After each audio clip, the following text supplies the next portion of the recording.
Buenos días a todos y a todas. Estamos a pocos días del esperado 28 de julio, en el que vamos a celebrar simbólicamente el bicentenario del Perú, en tanto se trata de un proceso que duró mucho tiempo, varios años. Y en este contexto, en el Instituto de Estudios Peruanos, hemos querido prácticamente autoconvocarnos para hacer una reflexión abierta, pública, sobre nuestro quehacer y los temas que ocupan ese quehacer. Ese es el sentido de la mesa de hoy. Hemos invitado a Roxana Barrantes, a Martín Tanaka, a Carolina Trivelli, economista, sociólogo y politólogo y economista, y tenemos también unas palabras breves de nuestra directora general, Natalia González. La mesa de hoy tiene como objetivo, vale repetirlo, asumir críticamente varios de los temas centrales en la construcción del Perú como país, como república, los desafíos que tiene el país hacia adelante en este contexto del bicentenario. Va a ser una mesa más bien en un tono de diálogo, en el cual se insertan algunas exposiciones que han sido presentadas en el flyer. Para comenzar, demos la palabra a la directora general del Instituto de Estudios Peruanos, Natalia González. Bueno, buenos días con todos. Buenos días al Instituto de Estudios Peruanos. Gracias por acompañarnos. Como bien decía Ramón Pajuelo, los hemos convocado porque es un momento crucial para el país. Deberíamos estar celebrando 200 años de vida republicana y 200 años de vida republicana donde la promesa de la república para todos los peruanos tendría que haber sido una realidad, sobre todo después de estos últimos años de crecimiento económico. Los últimos acontecimientos en la vida social y económica del país producidos por la pandemia han desnudado las grandes debilidades de esa república para todos. Pero además, los últimos 5 años en la vida política y en la consolidación del sistema democrático nos han puesto frente a nosotros grandes desafíos. Empezamos unos nuevos 200 años y empezamos además un nuevo gobierno que llega en medio de circunstancias muy difíciles. Por un lado, tenemos la necesidad de reconstruir las bases de nuestro país, las bases económicas y las bases sociales. Las bases económicas que nos permitan que miles de peruanos vuelvan a condiciones mínimas de vida, que vuelvan a salir de la pobreza, y además necesitamos unas bases políticas que nos permitan que el sistema político funcione, que se vuelvan a reconstruir los lazos de confianza en nuestros representantes y en nuestras autoridades. Hay varios procesos en curso, varios procesos que se anuncian para lograr estos dos desafíos, y justamente porque hay una agenda pendiente es que el Instituto de Estudios Peruanos realiza esta actividad. No para hablar de la coyuntura política, no para celebrar el bicentenario, sino para brindarles a ustedes una discusión a partir de lo que hemos aprendido en los 15 años de investigación en el instituto. En los últimos 15 años, nuestra agenda de investigación ha estado centrada en el tema de la desigualdad, en explicarnos por qué la desigualdad en nuestro país es tan profunda y tan perniciosa, en entender si después del crecimiento económico estábamos listos para ser un país de ingreso medio, y actualmente estudiamos las relaciones entre el poder y la sociedad y la economía.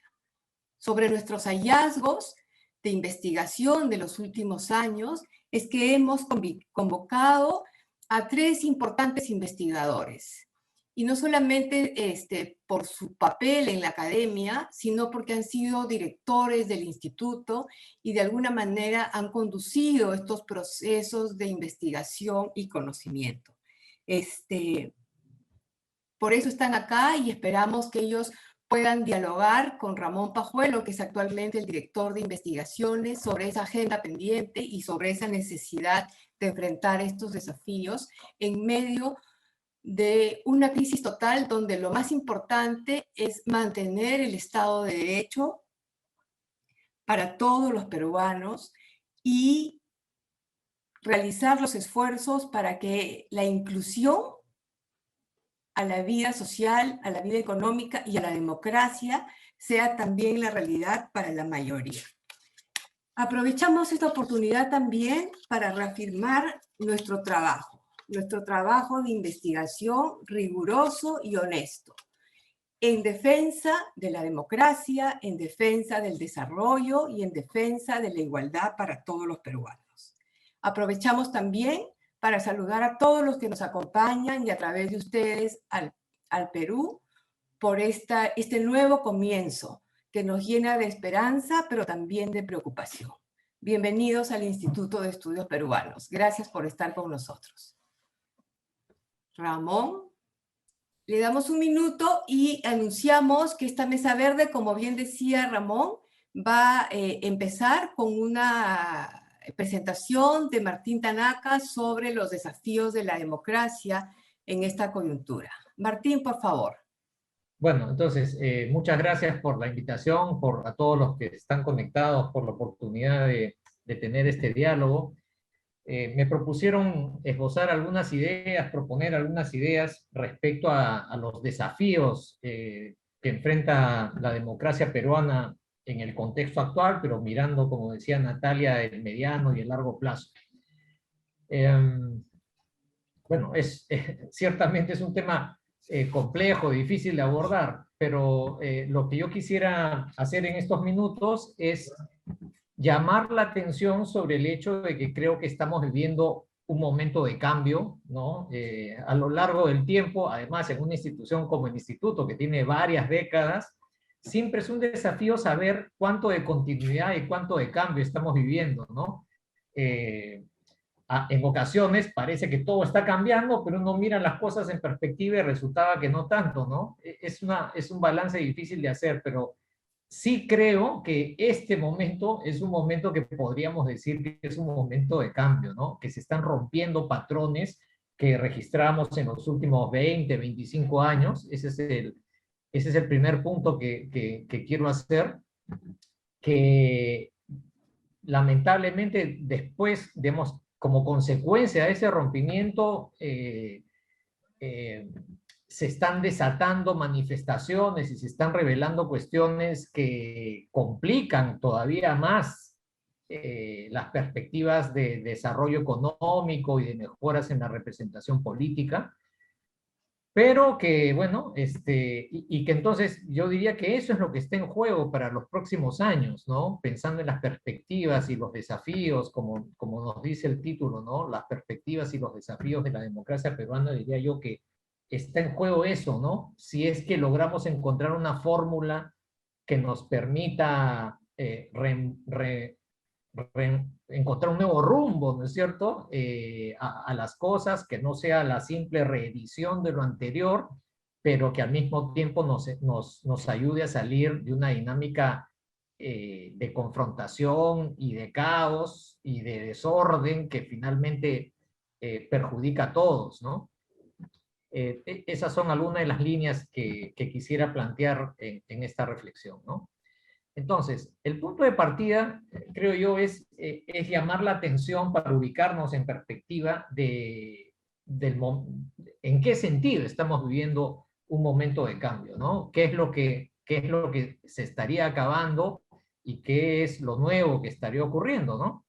Entonces, creo que a estas alturas, creo que hay bastante evidencia para sostener que efectivamente estamos viviendo una suerte de ruptura con un patrón que vivimos durante unos 20, 25 años, ¿sí?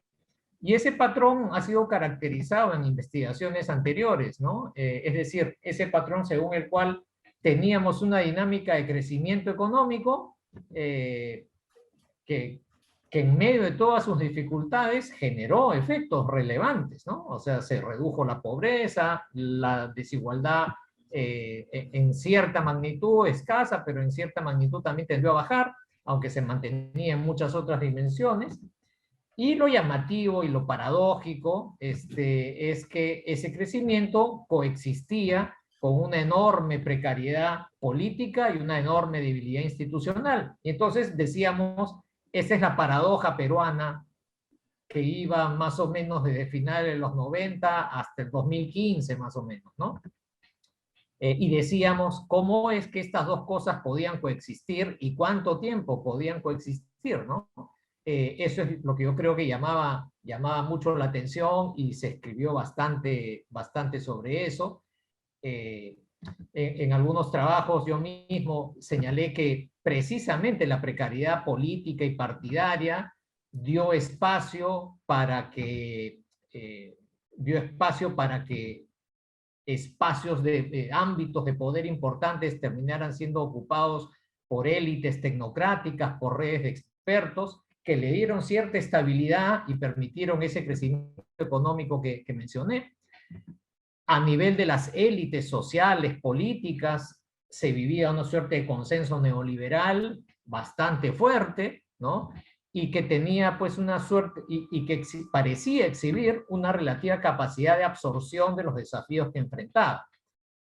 La ciudadanía nunca estuvo muy convencida de ese consenso. De hecho, elegimos en el 2006 a Alan García y en el 2011 elegimos a Ollanta Humala, ¿no? Es decir, la aspiración y la demanda de cambio siempre estuvo ahí, la insatisfacción respecto a lo que ocurría siempre estuvo ahí, pero el sistema parecía tener, como les decía, esa capacidad de absorción, ¿no? García y mucho más llamativo en el caso de Ollanta Humala, siguieron pues un camino bastante conservador, bastante ortodoxo, y en el año 2016 termina siendo elegido Pedro Pablo Kuczynski, ¿no?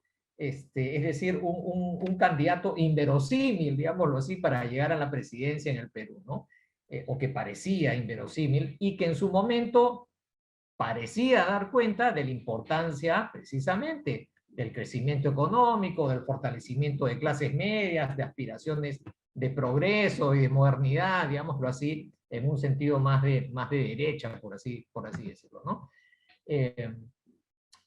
Entonces, eso es lo que a grandes rasgos y muy rápidamente, con algunas pinceladas, creo yo que es lo que caracterizaba esto que ocurrió en los últimos 20, 25 años, pero a partir de 2014, 2015, empiezan a verse señales que han continuado pues haciéndose cada vez más claras, ¿no? ¿Cuáles son esas señales? Las señales, bueno, la economía ya no crece como antes, sigue creciendo, pero no a las tasas a las que crecía antes. En particular, no a tasas suficientes como para seguir reduciendo la pobreza. La pobreza deja de caer, es más, empieza a subir en algunos años, ya no es capaz de generar los empleos que requiere el mercado laboral. Todo esto pone en cuestión cuál es el camino, qué es lo que hay que hacer. Y yo diría que allí empieza a verse también que se empieza a romper ese consenso neoliberal y ese consenso tecnocrático que había regido durante muchos años. Ahora resulta que en el frente liberal, por así decirlo, de los economistas ortodoxos, empieza a haber discrepancias sobre qué camino hay que seguir, ¿no? Entonces, lo que antes se percibía como un frente relativamente unido, homogéneo, empieza a mostrar bastantes fisuras, al punto que el propio frente liberal, digámoslo así, empieza a resquebrajarse y a mostrar fisuras muy importantes. Esto tiene un correlato político también, ¿no? A partir del 2016 se rompe esa suerte de frente de derecha que se había cohesionado para ponerle un freno a Alan García y para ponerle un freno a Ollanta Humala, ¿no? Recuerden que en el 2016 uno podía tener la ilusión desde el lado de la derecha de que se contaba pues con una gran alianza que podía profundizar el modelo neoliberal. Kuczynski en la presidencia, el fujimorismo en el parlamento con mayoría absoluta, ¿no? Era como una especie de sueño hecho realidad respecto a las posibilidades de lanzar, de relanzar, digámoslo así, un programa de reformas estructurales orientadas al mercado, Pero, como sabemos, eso no ocurrió. El fujimorismo tiene una conversión muy, muy radical. El fujimorismo que había sido como el garante, el guardián, ¿no es cierto?, del modelo económico iniciado en la década de los 90, empieza a tener una lógica de oposición y no tiene, digamos, no se hace problemas en oponerse y en generarle, digamos, una oposición muy dura a Kuczynski, censurar ministros de economía o propiciar su renuncia, ¿no es cierto? O censurar ministros que están implementando reformas muy afines al programa neoliberal, ¿no es cierto?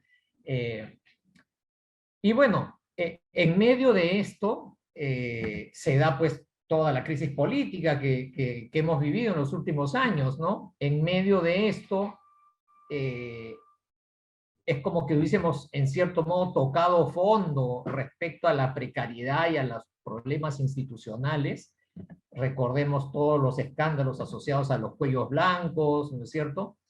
Y entonces allí aparece, muy de casualidad, digámoslo así, la figura de Martín Vizcarra, que lanza una iniciativa de reforma judicial, lanza una iniciativa de reforma política. Además, por supuesto, las circunstancias lo llevan mucho a ello, ¿no? Estamos viviendo las consecuencias de la ola del Lavallato que viene desde Brasil. Los problemas de corrupción están en el centro de la agenda, ¿no?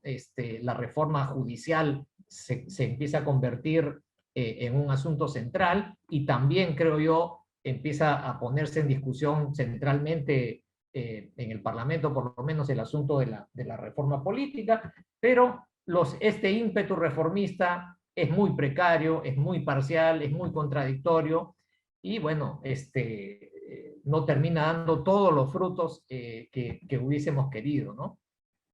En todo caso, fíjense que hasta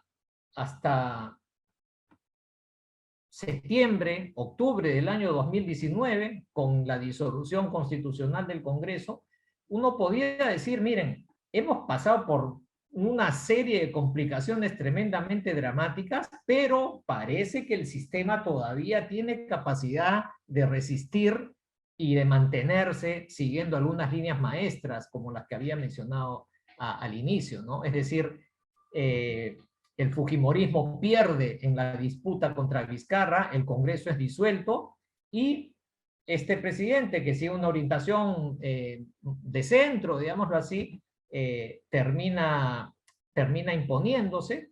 Tenemos elecciones en enero del 21 de un nuevo Congreso y en enero del 20, y en enero del 20 uno miraba la distribución, los resultados electorales y decía, mira, hay una suerte de mayoría alrededor de fuerzas moderadas.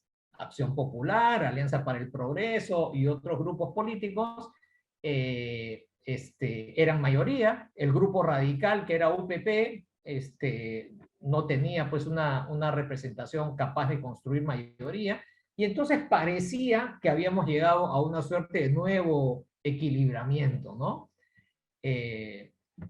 Yo creo que todo esto empieza, digamos, como que uno podría haber dicho a inicios del año pasado que en el límite se podría haber logrado un nuevo equilibrio. Pero el año pasado viene además la pandemia, ¿no es cierto? El COVID-19 tiene efectos muy profundos en todo el mundo y en América Latina en particular y en nuestro país también, ¿no? Y entonces, es como que la llegada del COVID potenciara cosas que ya estaban ocurriendo desde 2016, ¿no? Y creo que refuerzan esta idea de las fuerzas de cambio, ¿no? ¿Qué es lo que sucede? Resulta pues que creo yo que el discurso político cambia de una manera muy importante, ¿no? Creo que, digamos, cuando sigue las noticias todos los días, no siempre le es fácil darse cuenta de cuánto ha cambiado el discurso político actual respecto al discurso anterior, ¿no? Ahora tenemos, por ejemplo, en el Congreso, en este Congreso que se fue, una amplia mayoría de discursos que podríamos llamar populistas, ¿no? En el sentido de que hay un desafío abierto al mundo de lo establecido, de los expertos, y una suerte de reivindicación del conocimiento popular y del conocimiento práctico, ¿no? Es decir, este es un congreso que se está yendo, que desafía abiertamente el consenso de los expertos, de los académicos, de los técnicos, de los juristas, ¿no? Y entonces, este es un congreso que por amplias mayorías ha desafiado ese consenso, ¿no? Entonces, el discurso populista siempre existió, pero había un consenso, digámoslo así, técnico, liberal, que le ponía cierto confinamiento, ¿no? Ahora son fuerzas que están totalmente desatadas y por eso es que tenemos una legislación que abiertamente desafía el orden constitucional y por eso es que muchas leyes aprobadas por el Congreso terminan en el Tribunal Constitucional o que desafían abiertamente el consenso económico, ¿no? Límites a las tasas de interés, controles de precios, etcétera, ¿no?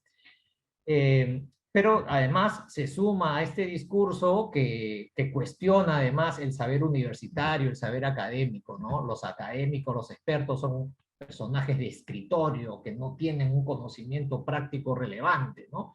Y entonces hay una suerte de discurso, digámoslo así, eso, fuerte en contra de universidades, ONGs, instituciones como el propio IEP, ¿cierto? Esto además revela que, si bien siempre hablamos de debilidad partidaria, creo que hemos caído un escalón por debajo de lo que teníamos. ¿Por qué es que ahora tenemos el consenso alrededor de estas ideas? Creo que en el Parlamento lo que ha sucedido es que las bancadas siempre fueron débiles, pero creo que en los parlamentos pasados siempre tuvimos por lo menos un puñado de parlamentarios que se convertían en líderes o referentes de sus bancadas y que mínimamente estructuraban la discusión política en el Parlamento. Creo que eso se ha perdido también, ¿no? Y por lo tanto ahora las bancadas parlamentarias tienen una mucho mayor indisciplina y empezamos a ver que la representación política se puebla de intereses particulares, ¿no? O de intereses sectoriales o corporativos muy pequeñitos, ¿no? Entonces, repito, las bancadas siempre tuvieron problemas de disciplina, pero ahora ya ni siquiera tenemos referentes partidarios capaces de imponer una mínima disciplina. Miren ustedes lo que sucede en el Parlamento que se va con Acción Popular, ¿no? No hay ninguna figura capaz de organizar mínimamente el debate parlamentario o las votaciones o la orientación de estos grupos políticos, ¿no?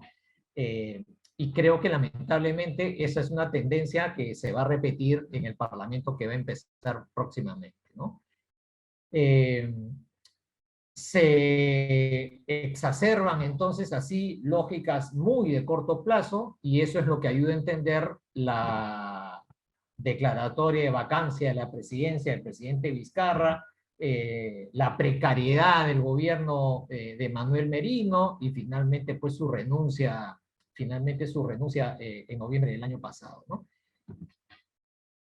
Respecto a las elecciones del 2021, nuevamente, podríamos haber tenido una oportunidad de reequilibramiento, pero yo creo que las elecciones nos cogieron en medio de la peor etapa de la segunda ola de contagios y eso tuvo consecuencias. Las consecuencias las hemos analizado mucho en el tiempo reciente, ¿no?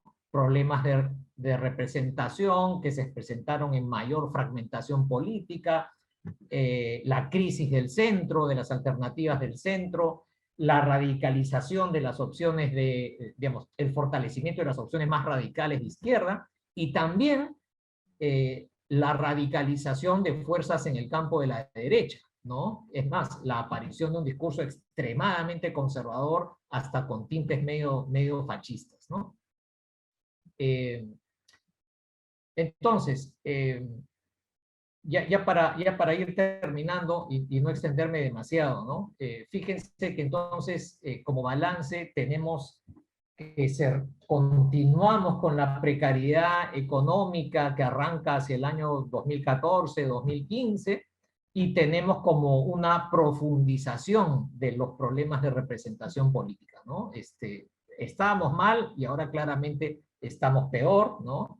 Tenemos una derecha donde, digamos, el discurso antidemocrático de la derecha ha cobrado mayor protagonismo, mucho mayor que el de antes, y con problemas de representación muy serios, ¿no? Y con la proliferación de intereses particulares.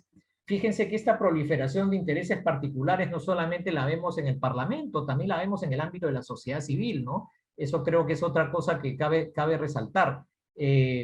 Las crisis recientes también nos muestran la precariedad y los problemas de representación social expresados, por ejemplo, en la crisis del Consejo Nacional de la Magistratura, que en el fondo era la crisis de la representación de las universidades públicas y privadas.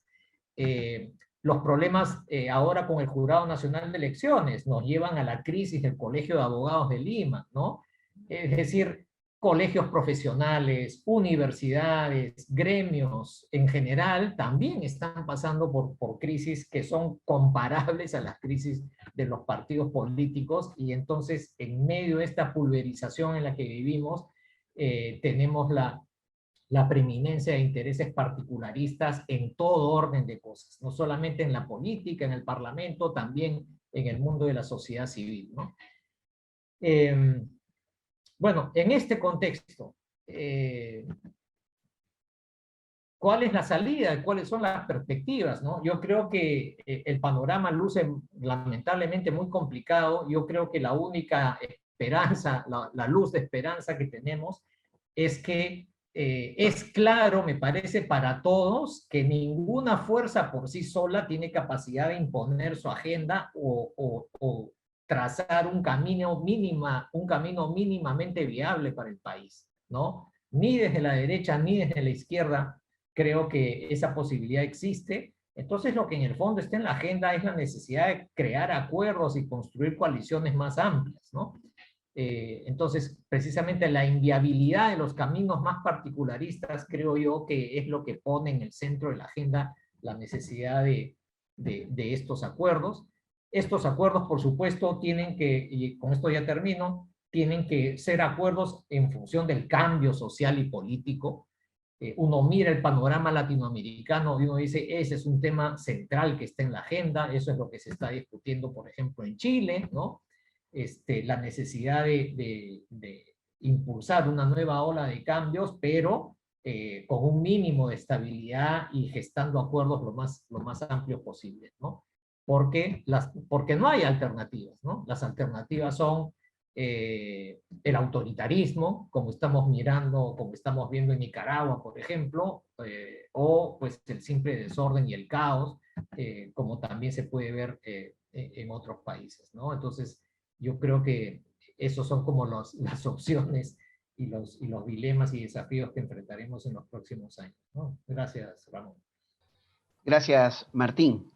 A mí se me cayó la señal de internet y justamente revela algunos de los problemas que en realidad son cuestiones de fondo. La situación de los servicios públicos, la calidad de los mismos, etc. Hemos titulado a esta mesa Desafíos del Perú, Reconstrucción Nacional, Democracia e Inclusión. Y después de escuchar a Martín, podemos ver justamente que tenemos frente a nosotros un momento en el cual hay un montón de desafíos de país, de sociedad que se abren. Es un momento, además de bicentenario. Recuerden que toda efeméride histórica, todo momento de, entre comillas, celebración, en realidad resulta ser un momento ideal para efectuar relecturas críticas del pasado. Relecturas que en el fondo se realizan a partir de los condicionamientos de las coyunturas históricas. En este caso, a partir de los condicionamientos del propio contexto histórico que vivimos en este momento. El Bicentenario del Perú, y eso explica el título de esta mesa, para nosotros es un momento de profunda reflexión en el Instituto. No es un momento, obviamente, de celebración, pero sí un momento en el cual podemos, tratando de remontar, además, algunos de los condicionamientos de la coyuntura, intentar una lectura de esa trayectoria larga en la construcción de país, de sociedad, de Estado, a la cual estamos llegando este 28 de julio. Solo recordar que algún momento semejante, el centenario del Perú, en 1921, fue un momento de mucho festejo. El centenario fue festejado en el Perú porque el presidente Leguía asumió directamente la organización de las actividades y fue una enorme celebración en el Perú. Un siglo después, creo que tenemos al frente un momento en el que hay necesidad de una reflexión crítica, dura, sin duda, pero que pueda aportar a abrir líneas, ¿no es cierto?, de trabajo, de debate y de construcción de una sociedad más democrática. Esto porque estamos en un bicentenario, acercándonos a un bicentenario que puede estar marcado, si hay una palabra que lo define, puede ser la palabra crisis. En el Perú, la celebración, entre comillas, insisto, de este bicentenario y ahora del recambio democrático con la elección del nuevo presidente finalmente en el país, es una situación que se sitúa en un contexto de crisis de múltiples factores, crisis de múltiples vías, de múltiples elementos, o diría una sumatoria de múltiples crisis concurrentes o simultáneas. Es un momento sumamente crítico y por eso decidimos hablar en esta mesa de la necesidad de una reconstrucción nacional. Creo que eso es algo fundamental si pensamos este bicentenario en comparación con otros contextos de efemérides nacionales. Es una crisis que nos muestra, ya hemos escuchado a Martín, la intensidad de una desarticulación política, de la representación política en el país. Una crisis en la cual teníamos el antecedente de un conflicto, casi un bloqueo, ¿no es cierto?, político mutuo entre el Congreso y el Ejecutivo, una sucesión de vacancias presidenciales, un desembalse de protestas sociales en las calles en noviembre pasado y luego en diciembre con otras protestas de trabajadores agrarios, y un contexto en el cual, como el propio Martín ha señalado en uno de sus artículos de prensa, ya no existe en el Perú algo que podemos llamar un sistema de partidos. Esa crisis de representación que se empezó a trabajar hace varias décadas, entre otros por Martín, pero también por Romeo Grompone, en uno de los textos tempranos sobre este asunto en el Perú, ha terminado derivando en la inexistencia de un sistema de partidos. Hay además problemas fuertes de tipo social, de integración social en el país. Además de este regreso, ¿no es cierto?, de cifras de pobreza impresionantes. Entonces, esta crisis múltiple es el escenario en el cual lo que podemos apreciar es que se han añadido una suerte de elementos que funcionan como echarle más leña al fuego. Estos elementos son, uno, la pandemia, que es el contexto trágico, terrible en el cual estamos ahora, y un segundo elemento que podremos mirar con más distancia después es la propia realización de las elecciones que acaban de terminar. En el instituto tenemos muy claro que nuestra vocación de trabajo, nuestra actividad, y a mí me tocaba hacer una reflexión un poquito más institucional, pero en el sentido de que la voz institucional del instituto no es sino la voz de sus propios investigadores. Y nosotros hacemos frecuentemente ejercicios de autorreflexión sobre nuestro quehacer. En este caso, colocar frente a este escenario crítico, en este bicentenario, la propia agenda de trabajo que tenemos en el instituto. Agenda que se desarrolla, como todos saben, con algo que quisiera destacar. El IEP es una institución que en una comunidad débil de las ciencias sociales, que es lo que hay en el Perú, es una comunidad que se ha dinamizado mucho en los últimos años, se ha diversificado bastante y al mismo tiempo se ha ido especializando fuertemente, pero en este contexto, una de las características que marcan la existencia del instituto, creo que es la continuidad. Es una institución que existe hace 6 décadas y que ha contribuido enormemente a la definición de materiales, de reflexión, ¿no es cierto?, sobre el país a través de espacios de debate, publicaciones, intervención de los investigadores de la casa en ámbito público, etc. Pero es una institución privada. Quisiera destacar en segundo lugar que a pesar de ser una institución privada, es una institución en la cual todos en el instituto compartimos el hecho de que es una institución con una clara vocación de servicio público. Tenemos muy claro que es una institución que parte desde el ejercicio privado de las ciencias sociales, pero que se dirige completamente a entregar perspectivas y materiales para el fortalecimiento de lo público, de ese ámbito público en el cual unos y otros, ciudadanos y ciudadanas de distintas procedencias, de distintos orígenes sociales, pueden encontrarse como ciudadanos y ciudadanas iguales. Es decir, en los términos de esa añeja promesa que vamos a recordar mucho en estas semanas, de igualdad en la construcción de una sociedad republicana.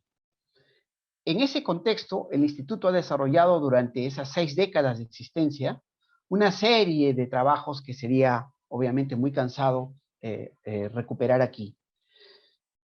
A partir de grandes temas como la preocupación por el poder y la oligarquía, los problemas de la relación con el contexto internacional a través del problema de la dependencia en los años 60, las transformaciones vertiginosas en las sociedades rurales entre los años 60 y 70, la aplicación de procesos de transformación estructural muy fuertes, la reforma agraria, el velasquismo y su impacto sobre la sociedad peruana.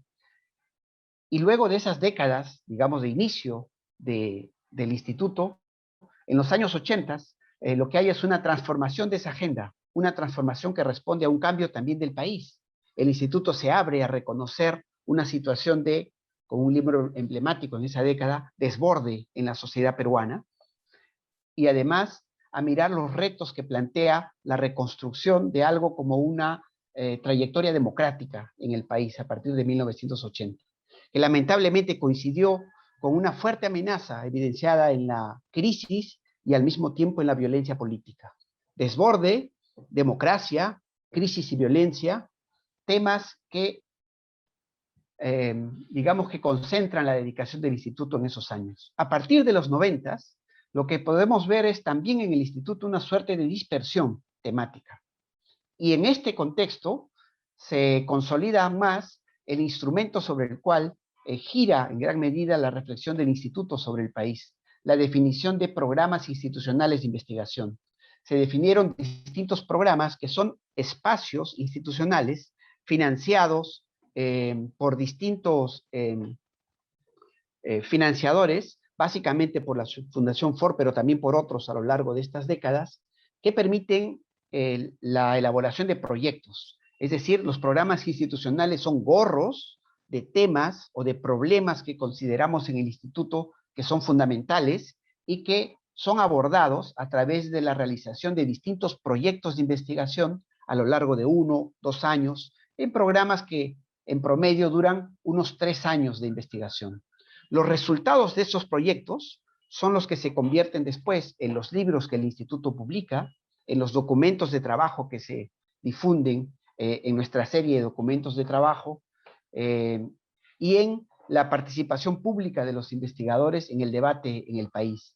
Tuvimos programas institucionales de investigación legendarios respecto a temas como el de la descentralización, por ejemplo, en el país, que se implementó muy fuertemente y convocó la realización de investigaciones de balance de sus efectos.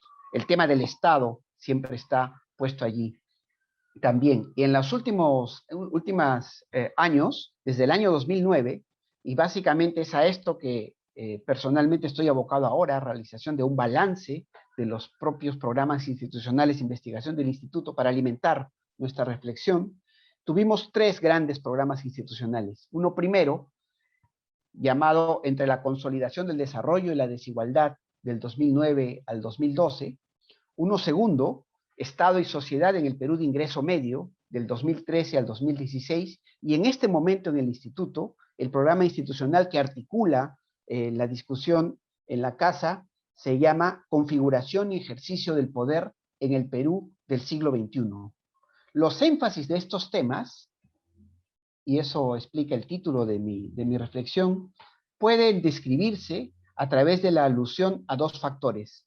Por un lado, la capacidad de reconocer cómo en el país asumimos trampas de construcción de Estado, de sociedad, de país, pero por otro lado, cómo vamos abriendo siempre enormes posibilidades. En el juego de ida y vuelta, en la relación entre esas trampas y posibilidades, es que podemos situar algunos de los cambios que han venido ocurriendo en la sociedad peruana. En el programa institucional sobre desigualdad, realizado entre el 2009 y 2012, lo que registramos en el instituto es que a pesar de décadas continuadas de cambios sociales muy fuertes, de cierta consolidación del Estado, de una transformación enorme ocurrida desde los años 90, existían aún diversos tipos de desigualdades, vinculadas además a condicionantes de estas desigualdades, condicionantes de tipo social, de tipo territorial, etcétera, y nos preguntamos a través de distintos proyectos respecto a las consecuencias de estas desigualdades sobre el funcionamiento de la sociedad peruana y en específico sobre las formas de reproducción de las desigualdades. El segundo gran programa institucional de estos años, Estado y Sociedad en el Perú de Ingreso Medio, lo que mostró fue que la idea de ingreso medio efectivamente registraba un proceso de crecimiento continuado en el país, que es indudable y que fue muy fuerte, pero que consistía claramente en una trampa porque bajo ese crecimiento en el Perú estaban ocurriendo un crecimiento acelerado, efectivamente, cambios en términos de la ampliación del Estado y la consolidación de sus servicios y sus actividades, transformaciones de la sociedad bastante intensas en términos de la movilidad social, por ejemplo, la transformación de la estructuración social en la sociedad peruana, procesos de movilidad ascendentes, indudables, mayor desempeño o protagonismo de élites empresariales nuevas, formadas en estos años de fuerte cambio. Y sin embargo, también registramos vacíos o problemas en la manera como estos cambios no terminan de expresarse en la consolidación de una sociedad que pueda asegurar las propias promesas que ese momento de crecimiento y de ingreso del Perú a una categoría de ingreso medio había planteado. Promesas que vimos en distintos proyectos realizados en el instituto sobre asuntos muy concretos, los problemas de la movilidad social vinculados al cambio de la situación de clases en el país, el funcionamiento de ámbitos específicos como por ejemplo la educación, el servicio educativo. No es casual que en el instituto haya habido una preocupación y un montón de trabajo alrededor de este tema. Educación concentra en el Perú, como muestra bien un libro reciente en relación al mito de la educación, un espacio en el cual las posibilidades de ascenso, de progreso, las expectativas de la gente concentran fuertemente todos los cambios sociales. También se trabajó en el instituto como resultado de este programa en ámbitos más específicos, la policía, por ejemplo, y otras instituciones a través de publicaciones allí, o las políticas públicas en términos de los servicios, el funcionamiento de las políticas vinculadas o referidas a sectores específicos como la población indígena, etc. Estos programas de investigación han logrado mostrar en el Perú tres grandes ámbitos. Uno de ellos podemos llamarlo Estado, ciudadanía y democracia. Lo que permiten ver es que en el Perú hay una suerte de afianzamiento del Estado, sin ninguna duda, pero en un contexto en el cual la democracia sigue siendo un espacio riesgoso, un espacio en plena consolidación, pero que no acaba completamente de consolidarse. En este contexto, la ciudadanía sigue siendo un espacio fundamental de lucha, de disputa y de transformación acelerada de los discursos, las lógicas, los sentidos comunes de los distintos actores en el país. Es Romeo Grompone quien enseñó en el instituto que la democracia como régimen político y la ciudadanía como forma de práctica de los actores en el país son indudablemente el horizonte en el cual podemos aspirar a seguir avanzando en las posibilidades que se van abriendo. La democracia no es solamente un ideal, sino que debe ser entendida como un régimen político de funcionamiento del poder en la vida social.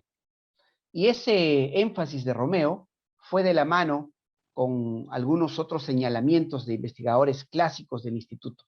Vale recordar por ejemplo, aquí las lecciones de Julio Kotler, quien es el gran maestro de democracia en el Perú, sin ninguna duda. Julio nos enseñó en su trabajo que en el Perú podíamos ver cómo confluyen a lo largo del tiempo los procesos de construcción de Estado, pero en un contexto de enorme debilidad, junto a los problemas para la articulación o la cohesión de la vida social, es decir, la existencia de una sociedad sumamente fragmentada y al mismo tiempo un dinamismo enorme de la propia sociedad y los actores sociales expresado en tremendas expectativas de cambio, expectativas de demandas sociales que terminan poniendo en jaque a los otros actores, a un Estado débil y a una sociedad incapaz de representar efectivamente a través de un sistema de partidos plenamente cohesionado esas enormes expectativas. Por otro lado, Carlos Iván de Gregori mostró muy bien en este contexto cómo en el Perú desde los años 90 hay un espacio de desalojo de la política, es decir, cómo la propia política funcionaba desalojada de sí misma. En este contexto antipolítico, de Gregori nos enseñó a mirar y a darle su espacio a la diversidad, a la propia diversidad del país, entendida en distintos aspectos, como un desafío necesario para adelante. Los programas institucionales de investigación, entonces, abordan estos temas. Un segundo tema fuerte en estos años creo que se dirige a pensar sobre sociedad y desigualdad. Es decir, ¿qué está pasando con la estructuración social en el país? ¿Qué tipos de actores sociales se han ido definiendo en estos años? ¿Y qué está pasando con los problemas de desigualdad vinculados a la existencia de esos actores?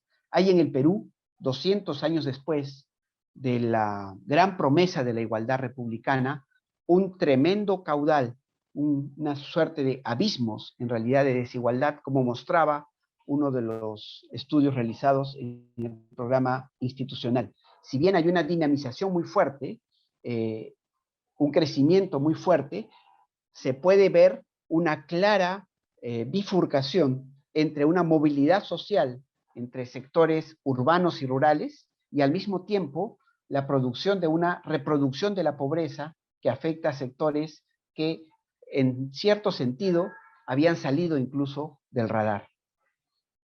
El tercer gran tema es el tema del desarrollo, tema que en el instituto ha convocado una serie de aproximaciones efectuadas desde distintas miradas disciplinarias, desarrollo económico, políticas económicas vinculadas a este proceso de desarrollo, el papel del Estado en los procesos de desarrollo a través de la ejecución de planes y políticas efectivas para distintos sectores y en distintos ámbitos, la relación entre el desarrollo y los territorios en el país y la relación entre el desarrollo y los recursos existentes en esos territorios. Esto en el contexto de una reflexión siempre interesante en relación a los términos del progreso. ¿Qué es el progreso? ¿A qué podemos llamar progreso? ¿Y cuáles son sus verdaderos alcances? ¿No es cierto? O posibilidades. Los resultados de estos programas entonces se difunden a través de libros, de documentos de trabajo, se discuten a través de mesas públicas, etc. Y solo quisiera referirme no a cosas que se han publicado ya, sino a futuras publicaciones. Dos de los resultados del último programa institucional, el referido a Estado y Sociedad en el Perú de ingreso medio, son muy interesantes porque muestran justamente este aspecto de la transformación social, y con esto acabo, que puede complementar un poco lo que mencionó Martín en relación a la democracia y el vaciamiento de la representación política en el Perú. Un trabajo de Patricia Zárate y Mauricio Rentería, que se va a publicar prontamente, se refiere a la transformación de las clases sociales en el Perú del Bicentenario. Y lo que el trabajo muestra es cómo se han transformado aceleradamente las posiciones de clase existentes en el país, que reúnen la confluencia entre capital económico y cultural, pero que, y esto sería un poco específico en el país, terminan reduciéndose a un solo elemento. Aquello que es lo económico o lo sociocultural termina confluyendo en el Perú en la definición de situaciones o ubicaciones de clase que son fuertemente espacializadas en territorios, en espacios sociales vinculados a espacios, ¿no es cierto?, de trayectorias de vida y de movilidad social. Otro estudio, también en pleno proceso de publicación, elaborado por Luciana Reategui, Álvaro Grompone y Mauricio Rentería, muestra a través de un título atractivo de qué colegio eres, la clase alta en el Perú, trayectorias educativas y reproducción social, muestra cómo en el Perú está en vigencia una manera de marcar las trayectorias personales, es decir, la vida de la gente, a partir de una suerte de pertenencia a un sector privilegiado. En el caso de la élite, a una clase alta de privilegio, en la forma de funcionamiento de lo que los autores llaman una suerte de parentesco semi-aristocrático, ¿cierto?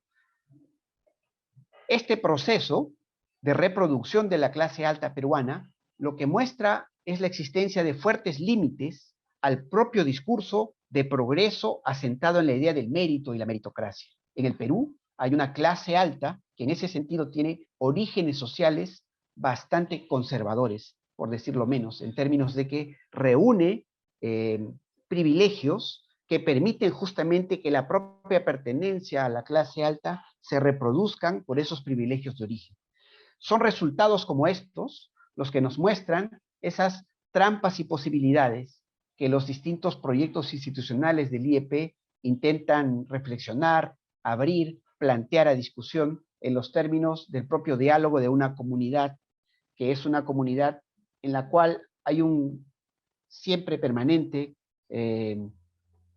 compromiso y una apuesta por la democracia como espacio y como régimen de gobierno necesario en el país. Vale enfatizarlo frente a lo ocurrido en las elecciones hace pocas semanas y los rumores, ¿no es cierto?, golpistas, y frente a ese compromiso, una voluntad clara por la necesidad de seguir avanzando, contribuyendo con investigaciones realizadas desde unas ciencias sociales entendidas como disciplinas que nos permiten poner muy bien los pies sobre la tierra, pero al mismo tiempo no perder de vista también la existencia de posibilidades abiertas que necesitan seguir empujándose, que necesitan seguir avanzando. Y esto en el contexto de un diálogo crítico que se realiza dentro y hacia afuera.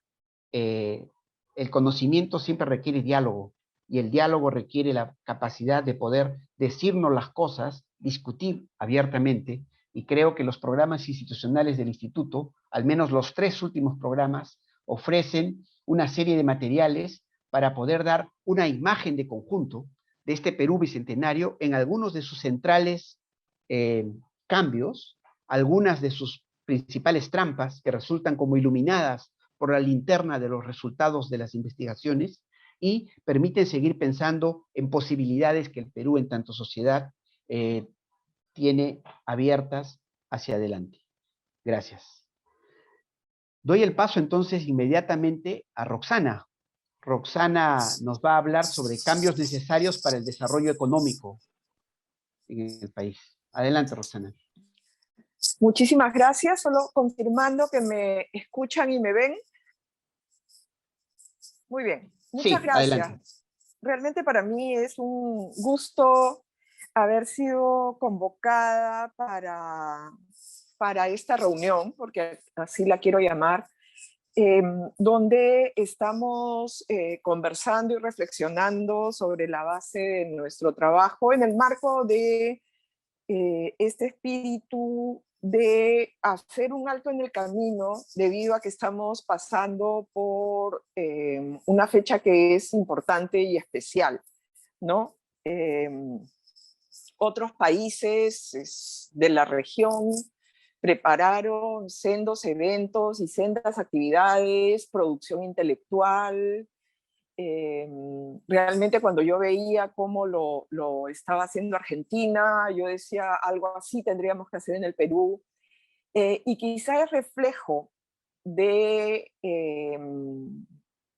nuestra débil cohesión social el hecho que no lo hayamos podido realizar, más allá de la pandemia, evidentemente, ¿no? Porque esto no se prepara de un día para otro, ¿no? Son años de trabajo, ¿no?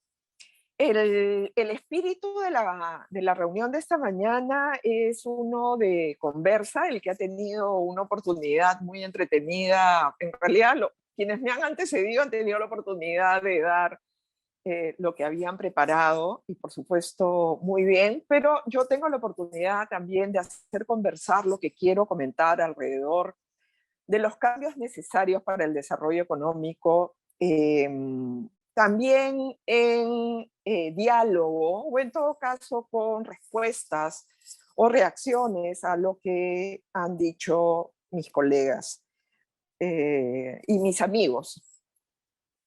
El primer asunto al que quiero ir, y quizá yo les pido disculpas por el probable desorden de esta intervención, Martín comenzó diciendo, es un momento de cambio social y político, anoté yo, no sé si fue un acto fallido de mi parte, porque no recuerdo que hayas dicho económico.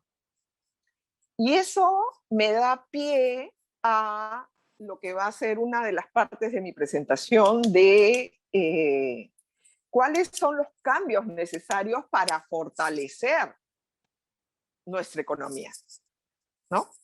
Entonces, primero, cambios sociales y políticos.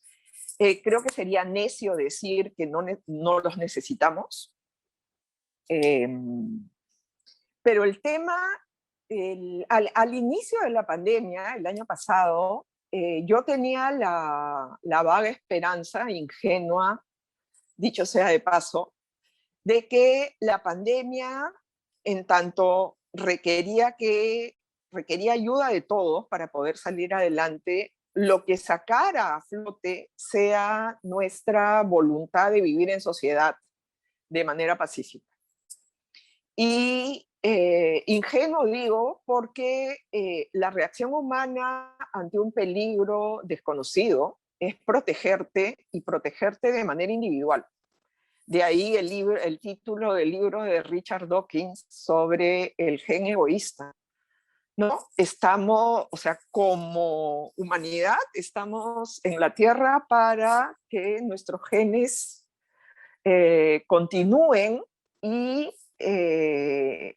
eso se logra en los grupos, en la familia, se logra con el grupo más chiquitito, con lo que se podría llamar el grupo parroquial, ¿no?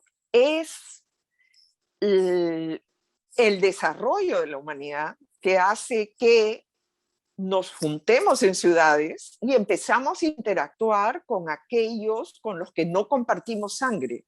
Y por lo tanto necesitamos establecer, acordar una superestructura para que todos esos grupos que de otra manera no tendrían interés en continuar viviendo de una manera armónica, lo hagan. Y ahí viene la Constitución, ahí viene, bueno, antes de la Constitución, por supuesto, los acuerdos, las maneras, la formación de sociedades complejas, y acá me estoy yendo un poquito de lo que sé, de lo que desconozco menos hacia cosas que mayormente desconozco, pero que me preocupan. O sea, ¿qué hace que en una ciudad donde tu único vínculo sea tu DNI, tú tengas incentivos a colaborar, incentivos a fortalecer lazos de cohesión y fortalecer elementos de colaboración, ¿no?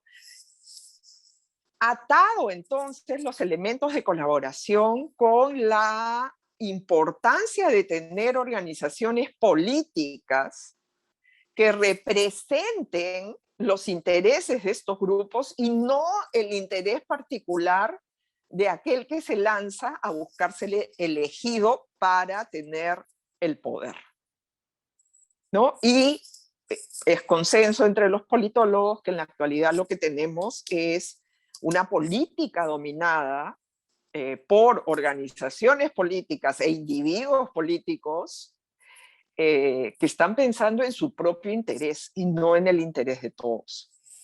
Y eso nos debilita para dar cuenta de aquellos cambios necesarios para el desarrollo económico. La idea que ofrezco a discusión es que estos cambios tienen que ver con el fortalecimiento de esa superestructura. El fortalecimiento del Estado para garantizar los derechos mínimos a educación y salud y al alivio de la pobreza. Mínimamente tendríamos que tener como sociedad todos los ciudadanos y ciudadanas convencimiento que eso está garantizado por nuestra acción colectiva, por nuestra acción de colaboración, y que las maneras de organizar la generación de ingresos y por lo tanto las posibilidades de mejor vida, más bienestar, este acceso a Internet del que Ramón, todos sufrimos hace un rato, siga dependiendo de una iniciativa privada, de una iniciativa individual, en el marco de leyes claras y de un Estado fuerte, capaz de hacerlas cumplir.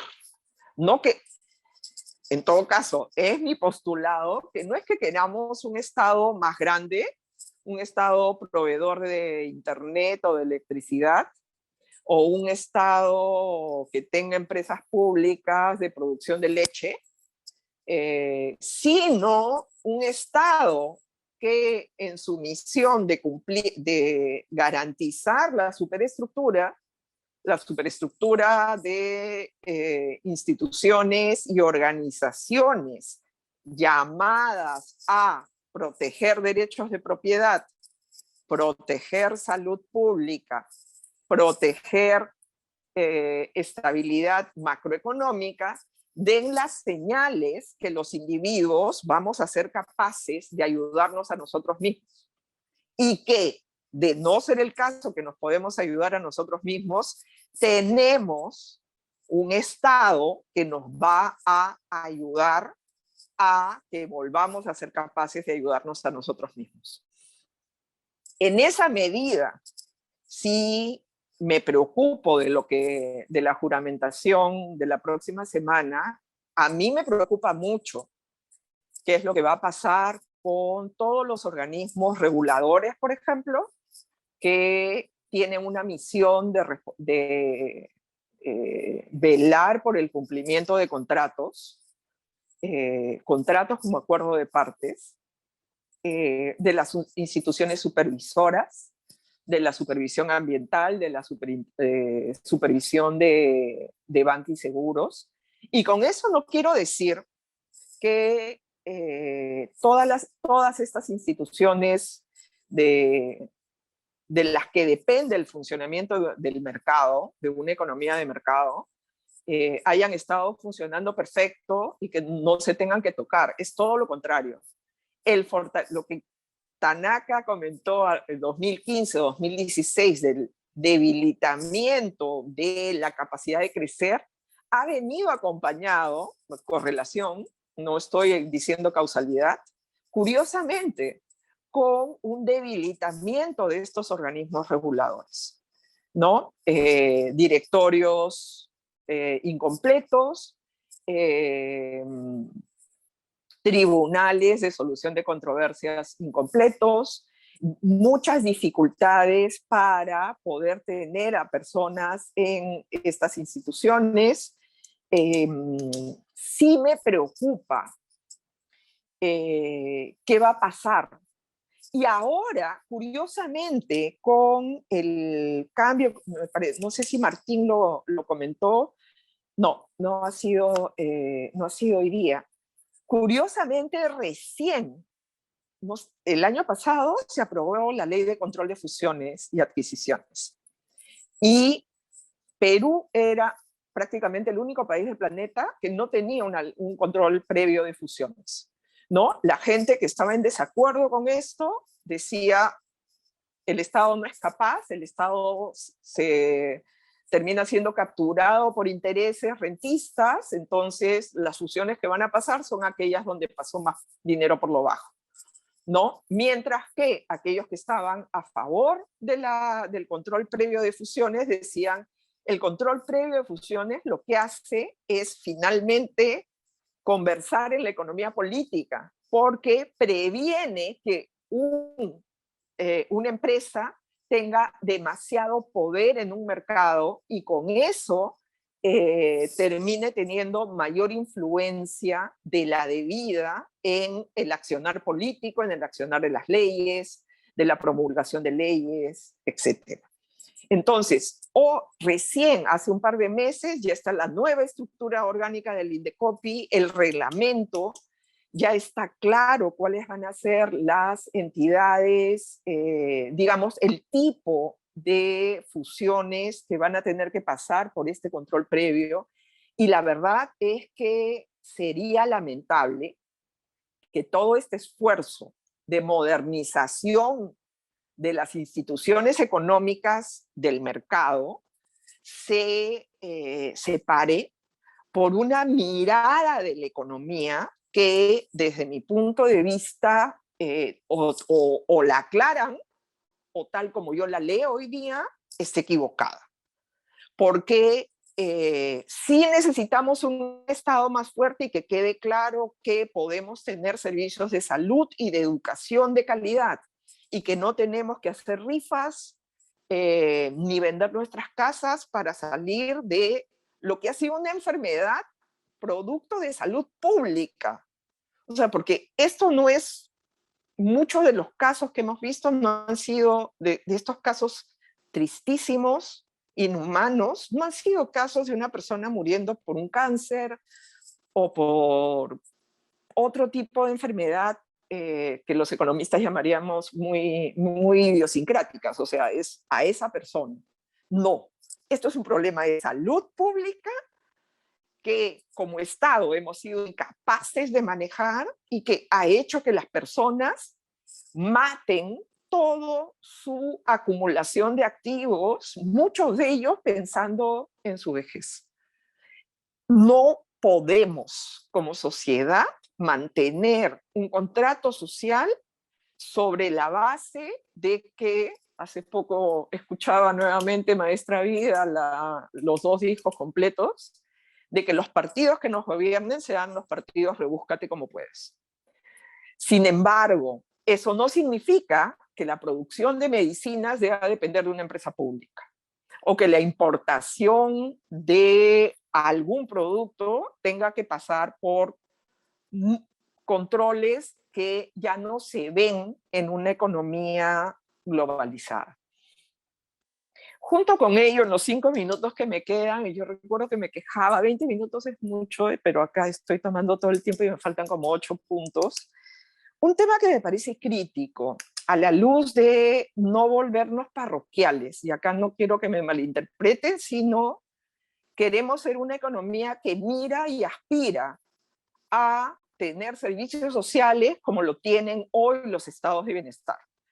Entonces, primer tema, no podemos seguir con una presión tributaria de 14%. Y entiendo que dentro del programa institucional se está trabajando el tema de tributación, el programa institucional del IEP. Los países con un estado de bienestar fuerte, buenos y de calidad servicios de educación y de salud, tienen presiones tributarias cerca de 40, 45%. Tenemos un gran trecho que recorrer. Y para mejorar la presión tributaria no es un tema solamente de mejoremos la SUNAT, no. Tenemos que mejorar la capacidad de las personas de elevar productividad y elevar competitividad, ¿no? De tal modo de poderse insertar de manera eficiente en mercados internacionales que valoren nuestra diversidad, que valoren nuestros productos. Quiero comentar un tema, y esto me llevaba ¿a qué? Me llevaba al tema de la transparencia. Yo estoy bien preocupada, dada la naturaleza, y acá Martín ha sido realmente muy diplomático y muy cuidadoso, dados los antecedentes de algunos de los miembros del partido de gobierno, que todo lo que han sido esfuerzos para mejorar la transparencia de la gestión pública sufran un retroceso. Porque más transparencia es más control ciudadano es menos probabilidad de ser corrupto y menos espacio para esa corrupción. Entonces tenemos una preocupación como sociedad civil de que esa transparencia se mantenga y se amplíe. Demanda de transparencia en la gestión pública es algo que necesitamos. Y acá quiero cerrar en realidad, quiero cerrar con recogiendo un comentario de la directora del IEP, que a mí me parece crítico que recordemos esto permanentemente y lo tengamos como, o sea, ¿por qué queremos una economía de mercado? Queremos una economía de mercado porque queremos que todos seamos iguales ante la ley, ¿no? Queremos que todos los ciudadanos seamos tratados iguales ante la ley. Y lo que tenemos en el Perú ahora no es así. Todavía viene este comentario típico de ¿con quién tengo que hablar? ¿No? Para que no sufrir consecuencias negativas de algo o para acelerar procedimientos. Y no tendría que ser así, tendría que ser un procedimiento donde es totalmente independiente a quién conoces o a quién no. De ahí muy interesante la investigación que acaba de mencionar Ramón sobre de qué colegio vienes. Es una de las cosas que más sorprende a los extranjeros en el Perú, que es como que te preguntan tu nombre y lo siguiente es ¿en qué colegio estudiaste? Es como te ubican en tu nicho, ¿no? Y de desigualdad ante la ley, de posible discriminación y de diferencia en las oportunidades. Entonces, regresando, cambios necesarios para el desarrollo económico, fortalecer el rol del Estado para el desarrollo de la economía de mercado, al mismo tiempo de fortalecer las garantías para los ciudadanos a una salud y una educación de calidad. Muchas gracias. Gracias, Roxana. En tercer lugar, tenemos la participación a través de un video que nos ha hecho llegar Carolina Trivelli, a quien le pedimos una reflexión referida a la necesaria reactivación del Estado post-pandemia. Podemos proyectar la intervención de Carolina. Hola, buenos días. Un gusto poder estar con ustedes en esta sesión. Mis disculpas porque no estoy conectada en vivo. Hemos grabado esto ayer, pero voy a tratar de unirme para el diálogo en unos minutos. El pedido del IEP, agradezco a Rolando y al IEP por la invitación. Siempre es un gusto venir a mi casa a conversar, fue discutir un poquito cómo se debe reactivar el Estado, ¿no? Y lo que quisiera es mencionar 4 puntos que me parecen fundamentales. En realidad no estamos hablando de reactivar el Estado, estamos hablando de reactivar el aparato público, ¿no? El aparato de servicios públicos hacia la ciudadanía, que ha estado no solamente detenido en muchos sectores y en muchos servicios, sino que ha estado innovando en muchos de ellos, ¿no? Entonces, transversal a los 4 puntos en los que voy a organizar la discusión, quiero mencionar que también una cosa que tenemos que aprovechar es que mucho de la forma en la cual funciona el aparato público, no toda, se ha modificado. Han cambiado algunos parámetros, algunos sectores, servicios se han logrado digitalizar en alguna medida. Algunos han logrado pasar a ofrecer servicios de forma remota, que es una forma interesante de proveer servicios en este nuevo contexto. Con o sin pandemia deberían quedarse servicios que se puedan proveer de manera más ágil, más eficiente, más efectiva, usando las nuevas tecnologías, pero también combinando los formatos más tradicionales, presenciales, analógicos, con los más virtuales, digitales. Creo que ahí hay una oportunidad y han habido avances muy desiguales en distintos sectores del aparato público, pero sí hay avances sobre los cuales construir y creo que en esos hay que perseverar y hay que dejar de usar la pandemia como la excusa para poner esos procesos de digitalización, de innovación en la forma de llevarse el aparato público a la ciudadanía, aprovechando estos nuevos formatos. Entonces, 4 puntos. El primero es que la reactivación del aparato público tiene que darse en paralelo en dos vías, ¿no? Una vía que va a tener que seguir teniendo foco en la atención a la emergencia derivada del COVID, ¿no? Y eso tiene que ver con, por supuesto, continuar el esfuerzo de vacunación masivo y los esquemas de soporte a la situación de crisis de muchos grupos, de muchas áreas de la ciudadanía. Entonces, esa vía tiene que mantenerse, que es la vía que ha estado activa, ¿no? Sobre todo liderada por el sector salud, pero también acompañada por otras iniciativas, no sé, la donación de alimentos, por ejemplo, ¿no? Y voy a hablar del tema alimentario en un momento. Entonces, primera vía, mantener todavía el tema de emergencia. La pandemia no ha terminado, la crisis no ha terminado y todavía tenemos un buen tiempo para exigirnos como país seguir teniendo un aparato público que responde a una situación excepcional de crisis.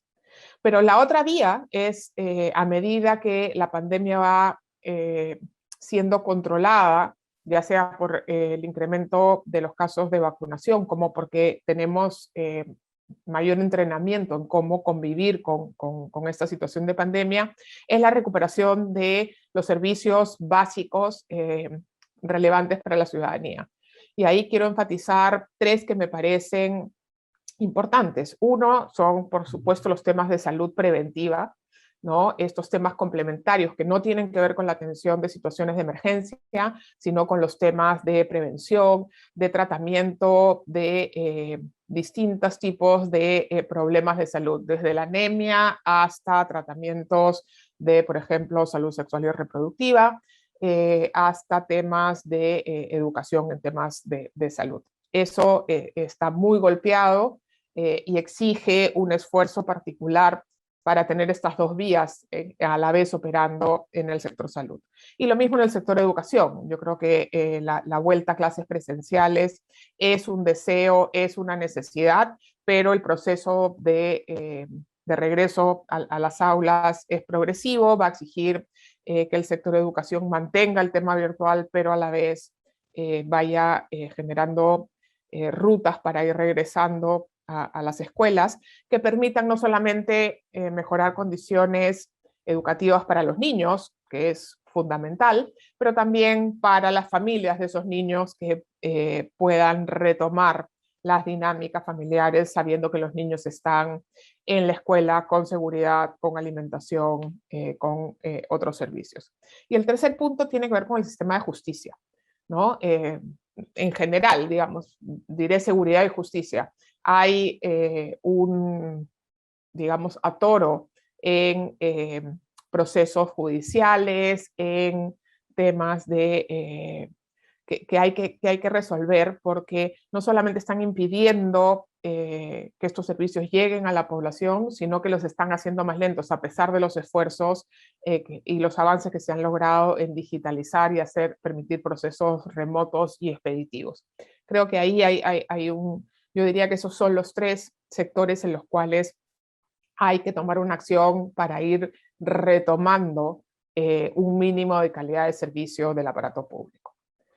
El segundo tema es que necesitamos un Estado, y esto tiene que ver con el cambio de gobierno que va a exigir al nuevo equipo a cargo del sector público mucha creatividad. Es que hay al menos 2 sectores con demandas urgentes en las cuales el aparato público, ni antes de la pandemia, ni durante la pandemia, ni hoy día tenemos un plan claro, tiene que reaccionar. Y son el sector de empleo, trabajo y los sistemas para la atención del problema del hambre. Sobre el tema de trabajo y empleo, lo que tenemos son iniciativas de empleo temporal que son muy pertinentes en el marco de la emergencia, y esas hay que continuarlas, hay que mejorarlas, hay que consolidarlas para que sean cada vez más eficientes, pero también tenemos el desafío mayor, y es cómo comenzar a generar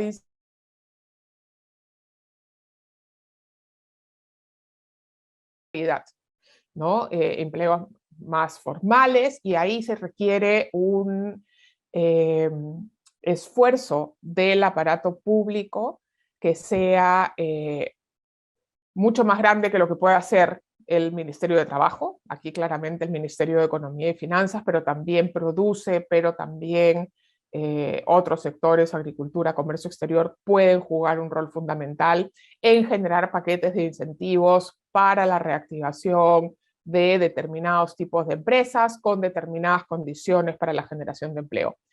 Tenemos muy poca experiencia en ser exitosos en ello, ¿no? Y la informalidad claramente ha crecido, y sabemos que el tema de la informalidad sigue siendo uno de los pilares para explicar por qué nos ha pegado tan fuerte la crisis derivada de la pandemia. Entonces, empleo, ahí se requiere una respuesta innovadora, articulada, un plan, y eso debería ser una de las tareas que se proponga el nuevo gobierno. Y el segundo tema, que es muy álgido hoy día, es que el hambre ha vuelto a ser un tema relevante en el Perú. Si algo nos ha traído la pandemia es este tema de nuevo, ¿no? En el Perú veníamos enfrentando temas asociados a la malnutrición, la anemia, desnutrición crónica infantil, sobrepeso, obesidad, que eran temas asociados a los asuntos alimentarios, pero el hambre ya no era un tema de preocupación. Bueno, hoy día lo es, ¿no? Los datos que ha publicado la FAO hace 2 semanas a nivel global muestran que en general América Latina es la región del mundo donde el tema del hambre ha crecido más. En el Perú hay un incremento sustantivo del número de personas con hambre. Una encuesta del Programa Mundial de Alimentos en enero señalaba que habían 12% de peruanos que estaban pasando hambre. El 55% de los peruanos reportó durante el año 2020 en la encuesta que hace FAO que tenían preocupaciones sobre la cantidad y calidad de alimentos que estaban consumiendo, ¿no? Es inseguridad alimentaria moderada o severa.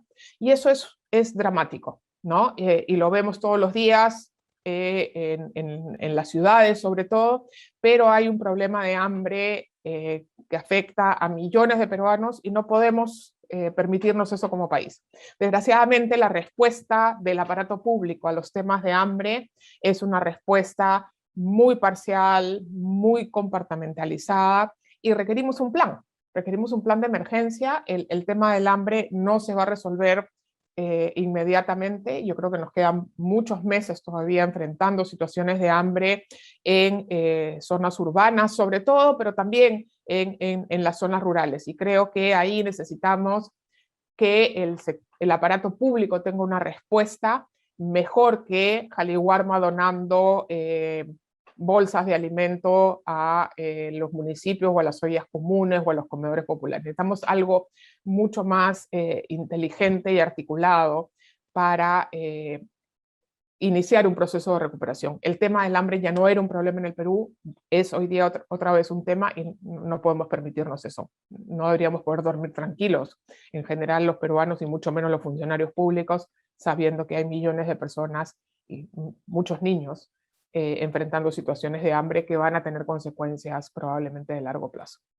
Es el segundo tema. Estas dos áreas deberían exigir una respuesta creativa, renovada, clara, sofisticada, ¿no? Empleo y hambre. El tercer tema que quería mencionar es, como nos ha pasado en casi todas las emergencias en los últimos años, durante la emergencia nos llenamos de recomendaciones de cómo debemos prepararnos y cómo deberíamos haber estado listos para enfrentar la emergencia. Creo que la reactivación del Estado debería implicar contar con una línea de trabajo de cómo nos vamos a preparar para la próxima emergencia. Va a haber una próxima emergencia. Otra pandemia, un terremoto, otro niño, etc. Lo dijimos con el fenómeno del niño costero, lo dijimos con la pandemia y probablemente la siguiente emergencia nos va a encontrar otra vez desprotegidos y necesitamos tener una respuesta que se active desde el aparato público en caso de una emergencia de gran magnitud. ¿Qué quiere decir eso? Tener desde los dispositivos legales, ¿no? Y las autorizaciones para que esos dispositivos legales permitan que el Estado reaccione de manera eficiente, efectiva, rápida en el momento de una emergencia, sin tener que hacer estas cosas parchadas que vimos en el año 2020, que muchas de ellas fueron muy efectivas y muy importantes, pero pudieron ser mucho mejores, ¿no? Y esto va desde temas de quién va a repartir alimentos y cómo, no sé, INDECI articula con el MIDIS, con los programas sociales, y estos se articulan con cosas fundamentales que aprendimos durante la pandemia, como este nuevo registro nacional donde estamos listados todos los ciudadanos, para muchos de los cuales todavía la información de contacto no ha sido verificada, por ejemplo. Entonces, hay que trabajar ese paquete de atención de emergencias ya, ahora, que todavía lo tenemos fresco, para asegurar que en caso de cualquier otro tipo de emergencia, vamos a tener una capacidad de respuesta más rápida, más efectiva, y con capacidad de llegar a más peruanos. Inclusión financiera, registro nacional, mecanismos, dispositivos legales para activar esta coordinación y articulación, esta situación excepcional en la cual el Estado puede operar con unas reglas un poquito distintas. Ese es el tercer punto. Y el cuarto punto, creo que donde veremos actividad, pero creo que hay que exigirnos como país una respuesta articulada, creativa, una nueva mirada a cómo se atiende el sector agropecuario y el mundo rural. Vimos durante la emergencia que si un sector no se detuvo fue el sector de producción de alimentos, ¿no? Y eso, la verdad, que creo que no solamente todos los consumidores urbanos deberíamos agradecerlo, sino que debería llamarnos a una reflexión de cómo asegurar que el sector agroalimentario funciona mejor, ¿no? Cómo mejoramos desde los mercados mayoristas, los hacemos más transparentes, más limpios, más seguros, hasta cómo contribuimos a que los productores de alimentos en el Perú, que son en su mayoría agricultores familiares, tengan las condiciones para producir más, para producir mejor, para ser realmente el sostén de la cadena alimentaria, pero también cómo aseguramos que los consumidores cada vez sabemos elegir mejor qué alimentos comer, priorizamos, por ejemplo, el consumo de alimentos frescos que tienen un impacto nutricional, pero que a la vez tienen un impacto económico importante en las cadenas de producción de la agricultura. Reactivar el Estado para el sector agropecuario fundamental, reconociendo que antes de la pandemia este sector estaba muy desatendido y muy mal atendido, ¿no? Entonces, es reactivar, pero no para volver a donde estábamos en el 2019, sino para repensar cuál es el rol del aparato público en relación al sistema alimentario en general, ¿no? Termino diciendo dos cosas que me parecen importantes. Una, volver al Estado, a la operación, a la operativa del Estado que había en diciembre del 2019 o en febrero del 2020, no debería ser una aspiración, debería ser un piso mínimo al que se tiene que volver, ¿no? La verdad que la situación de provisión de estos servicios de los que he hablado, salud, educación, justicia, de la operativa de los programas sociales, que la verdad que se han fajado en esta crisis. En los temas de empleo, hambre, los temas de prevención, atención a emergencias y los temas de atención al agro y al mundo rural, no estaban en su mejor momento, siquiera ahí, ¿no? Entonces tenemos que volver a algo mejor. Y para eso hay que gastar mejor, hay que tener mejores planes y poder implementarlos, ¿no? No se trata de que nos llenemos de estrategias que no se pueden implementar, sino que logremos que el aparato público genere estrategias que sean implementables, que sean financiables, y esto seguramente Roxana lo habrá mencionado, tiene que ver con decisiones de presupuesto público, que es un presupuesto muy inercial, ¿no? Tenemos que lograr que nuestro presupuesto se gaste con mayor calidad, ¿no? Y priorizando a aquellas áreas. No se va a poder hacer todo, no tenemos los recursos para hacer todo, pero claramente, además de mantener la atención, la respuesta a la emergencia, sobre todo vía vacunación, retomar una actividad del Estado priorizando las áreas críticas, creo que va a ser fundamental, y ojalá que esta nueva administración tenga la capacidad de articular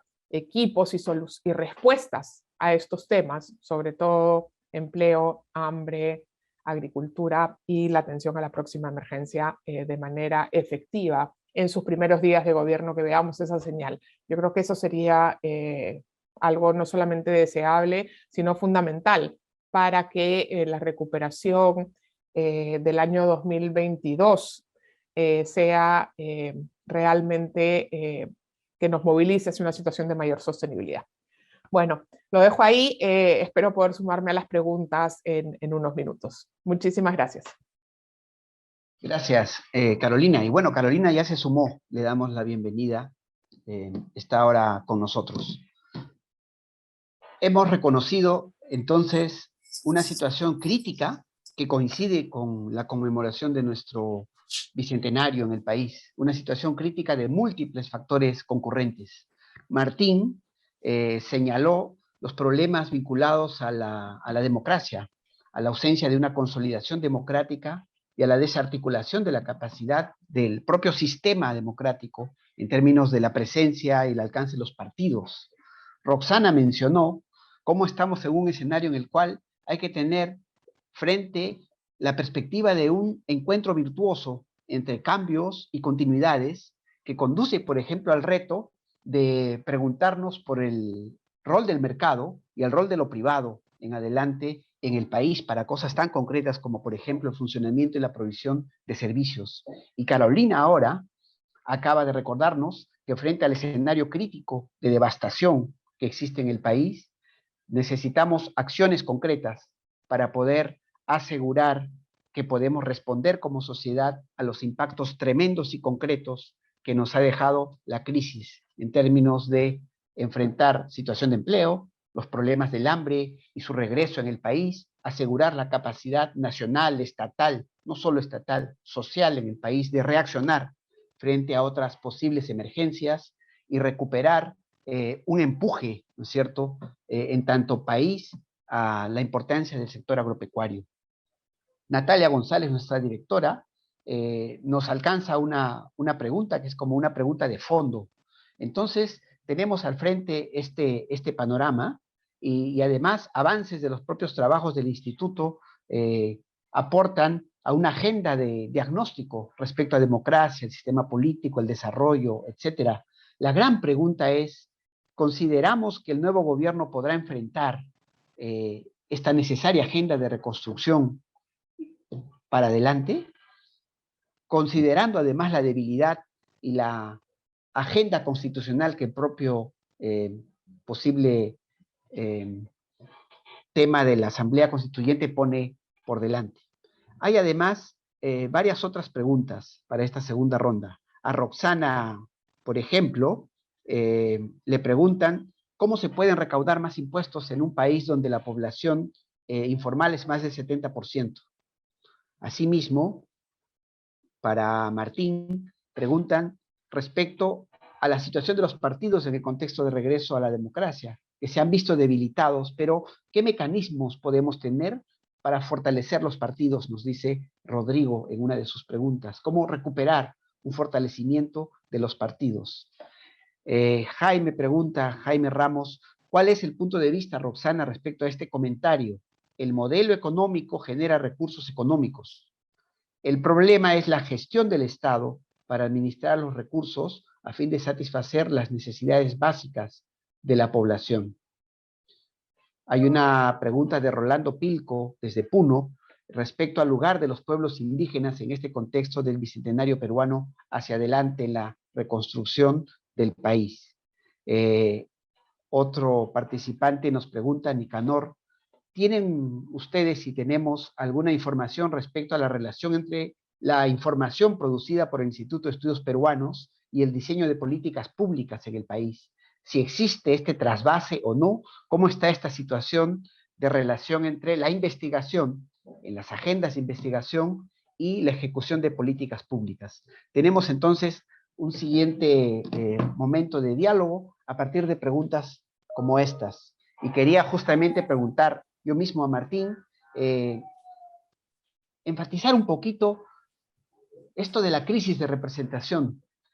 Martín hiciste parte, Martín, de la Comisión de Reforma Política y con un montón de sugerencias allí. ¿Cómo podemos ver esto ahora? ¿Podemos recuperar un momento de reforma del sistema político en su conjunto a fin de darle otra vez alcance? Roxana, en el asunto del mercado y lo privado, probablemente es un enorme temor que responde a un desfase de los propios sectores, digamos, proclives al Estado y el mercado respecto a los otros actores. Es decir, es obvio que el mercado es indispensable. El asunto es cómo vinculamos este consenso, que creo es un consenso total, con una capacidad colectiva para poder empujar y poder seguir poniendo pivotes, ¿no es cierto?, fuertes, sólidos, hacia adelante. Considerando allí, y ahí la pregunta de Natalia, el reto que tenemos respecto a un escenario de mucha incertidumbre por el cambio que tenemos en el país en este bicentenario con el nuevo gobierno. Bueno, empezamos entonces una segunda ronda, si les parece, con Martín. Adelante, Martín. ¿Qué tal?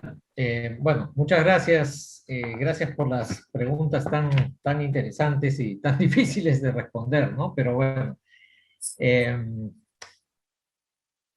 A ver, haría tres comentarios, ¿no? Uno referido a la pregunta sobre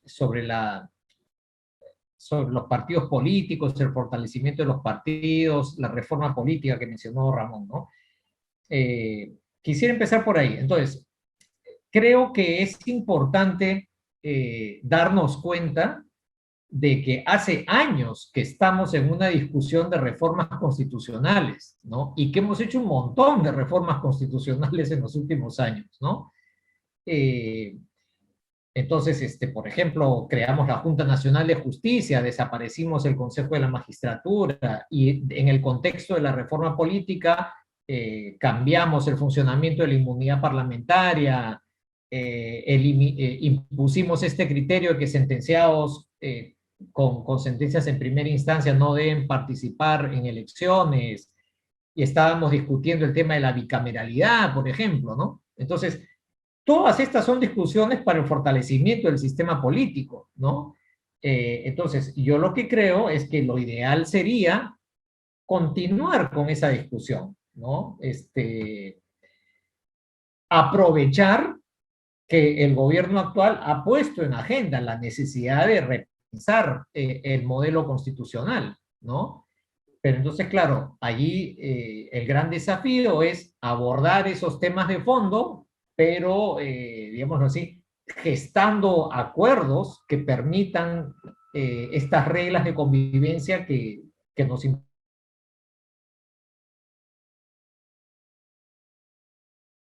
ya la empezamos, o sea, no es que hay que empezarla de cero, llevamos mucho tiempo discutiendo estos asuntos y creo que pues lo más sabio sería partir de lo que se acumuló en la discusión en los últimos años para construir sobre esa base, ¿no? Entonces sí, a mí me preocupa que nos olvidemos de esa discusión y que pretendamos empezar de cero, ¿no? Más todavía tomando en cuenta que el próximo año tenemos elecciones regionales y municipales, en donde supuestamente las reglas de la reforma política deberían aplicarse por primera vez, ¿no? Por ejemplo, con respecto a la organización de elecciones primarias abiertas para seleccionar a los candidatos de los partidos. Eso supuestamente está en vigencia. Vamos a ver si es que efectivamente se cumple o no, ¿no? En fin, pero ese es un tema grande para la discusión. Un segundo tema es la discusión, la relación entre academia y política, ¿no? Yo creo que en el instituto, digamos, no solamente por el instituto, sino en general, el mundo académico y universitario, ¿no? Yo creo que para que ese diálogo funcione, claro, desde la academia tiene que haber voluntad de diálogo y de aporte hacia el mundo de la política, y del lado de la política tiene que haber apertura a lo que viene desde la academia y desde el conocimiento científico, ¿no? El gran desafío, el gran problema que yo encuentro en este contexto es que se generalice ese discurso que ya empezó en el Congreso que se va. El discurso según el cual el conocimiento de los expertos no sirve porque son intelectuales de escritorio, porque ellos no saben cómo es y porque además pertenecen a una casta, a una élite que defiende los privilegios de un grupo y desatiende los intereses del pueblo, ¿no? En la medida en que ese discurso se generalice, ya no vale la pena escuchar a los expertos, ¿no es cierto? Hacemos lo que los políticos queremos hacer, ¿no? Oiga, eso es inconstitucional, no, no te creo. Oiga, eso es inconveniente, ¿no? No vas a conseguir el objetivo que te has propuesto, no, eso es lo que dices tú, no tengo por qué hacerte caso. Yo creo que ese es un gran riesgo que tenemos en la actualidad y ojalá pues se pueda tener un diálogo lo más racional posible, ¿no? Y termino diciendo la pregunta de Natalia, ¿no? Respecto a las perspectivas que se abren en este gobierno, ¿no? Yo terminé mi intervención diciendo que para mí la ventana de oportunidad que hay es que creo yo que es bastante evidente para cualquiera que lo quiera ver, que no hay salida colectiva si es que cada uno solamente empuja su agenda particular, ¿no? Yo creo que en esa agenda nadie termina ganando, todos perdemos. El gran desafío es que los actores políticos sean capaces de leer el escenario y de reconocer cuáles son sus propios intereses.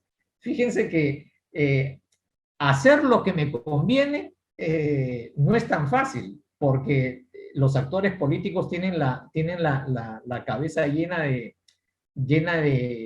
visiones particularistas, ¿no es cierto? Y no son capaces de distinguir sus propios intereses, ¿no? Entonces, uno ve en diferentes actores en el último tiempo que hacen cosas que van claramente en contra de su propio interés, creyendo que lo están persiguiendo, ¿no?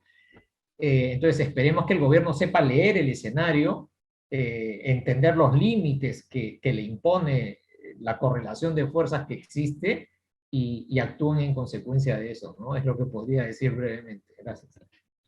Gracias, Martín. Creo que podemos continuar contigo, Roxana. Gracias. Muy bien, muchas gracias por las preguntas. Varias de estas preguntas pueden ser examen, la pregunta de investigación de tesis doctoral, pero vamos a ver qué se puede decir en un par de minutos. Hay la gran pregunta que nos hacemos muchos permanentemente es cómo recaudamos más impuestos, ¿no? Si con la informalidad y etcétera. Dos cosas ahí. Primero, tenemos, creo, si no recuerdo mal, 8 puntos en elusión y evasión tributaria y en exoneraciones. Por ejemplo, ¿por qué hay universidades todavía exoneradas de impuesto a la renta? ¿Por qué hay colegios exonerados de impuesto a la renta? Haciendo un examen de esas exoneraciones podemos aumentar algunos puntos. La norma antielusiva ha tenido gran discusión para poder ser implementada. Ya sería hora de que se pueda implementar. Y eso solo para decir los cambios chiquitos. ¿Cómo recaudar más impuestos y pasar al 30, 38% que nos gustaría para poder emular a Finlandia en su sistema educativo? Curiosamente, las dos últimas investigaciones que he mirado sobre el tema te dicen depende de la calidad de la democracia. O sea, mientras sigamos teniendo partidos políticos que no son partidos en tanto representan a las personas, sino representan intereses particulares, lo que vamos a seguir teniendo es exoneraciones a casinos. Recuerden la ley o toda esta falta de supervisión a las cooperativas, por ejemplo. O sea, son intereses particulares los que terminan estando reflejados en los puestos de decisión política y no hay forma. Y eso es lo que yo tengo en este momento, tengo que decirlo con todas sus letras, terror de lo que puede pasar con el siguiente gobierno. O sea, ¿quiénes han sido, a qué intereses están respondiendo aquellas personas que hoy forman las mayorías en el Parlamento? ¿No? Y vamos a avanzar en eliminar las exoneraciones tributarias y aumentar algunos puntos, o todo el tema va a ser impuesto a las sobreganancias mineras. Y todo el esfuerzo es eso. Cuando eso sabemos que es necesario, imprescindible, pero insostenible. Porque el boom de precios no va a seguir. Y si no tienes inversión, no vas a seguir aumentando la producción. ¿Y qué mata la inversión? La incertidumbre. Entonces, Martín ha dicho, tenemos incertidumbre, más incertidumbre, menos inversión, menos posibilidades de seguir aumentando. El tema es más complejo que pedirle a la SUNAT que se porte mejor, ¿no? Es bien complejo y, reitero, pasa por el fortalecimiento de las instituciones de representación política, ¿no? Ese es un primer tema. Segundo, el tema de maldito Estado ineficiente, ¿no? Dejemos que el sector privado siga generando riqueza y mejoremos solo el Estado porque el problema es la redistribución. No funciona así, pues, ¿no? Porque, entre otras cosas, esto es una hipótesis, ya no tengo ningún medio para demostrarlo, pero lo dejo en la discusión. A un inversionista rentista, ¿le conviene un Estado fuerte y transparente? No. Entonces, lo más probable es que fomente todas las reglas que hacen que el mejor talento no llegue al Estado y se haga una reforma del servicio civil, ¿no? Y tengamos un servicio civil a la altura de lo que tenemos el servicio diplomático, ¿no? Entonces, termina siendo, o sea, tenemos que alinear intereses. Queremos un mejor mercado, más inversión, que fruto de lo cual podamos tener recursos para que el Estado se fortalezca. Sí, solamente sí somos transparentes y tenemos igualdad ante la ley. Que las cosas no dependan de a quién conozco o si yo le financié la campaña por lo bajo a alguien para que me saque una ley que me exonera de algo, ¿no? Entonces el tema no es solamente económico, el tema es de economía política y bastante más complejo, y lo dejo ahí porque creo que el tiempo se nos está matando y esto podría ser un taller por sí mismo. Gracias, Roxana. Efectivamente vamos identificando varios talleres. Yo había mencionado la importancia de que las ciencias sociales nos ayuden a pisar tierra, y Carolina nos hizo no solo pisar tierra, sino, como bien dice Roxana, recordar la importancia de la política. Creo que es un momento en el cual hay que avanzar a ir reduciendo desfases tremendos. En este caso, un desfase tremendo entre posibilidades que tenemos de desarrollo hacia adelante y de no poder conectar la identificación, por ejemplo, de cuestiones urgentes de combate al desempleo o de combate al hambre, es decir, cosas que provienen de diagnóstico, que eventualmente son económicos, con actores políticos que puedan recoger y empujar esto. Es un momento en que estos desfases convocan a acuerdos. Y Carolina, quería preguntarte, ¿cómo piensas entonces, más con toda tu experiencia, justo en términos de práctica, de política pública, que podemos confluir para poder avanzar hacia acuerdos en torno a urgencias mínimas?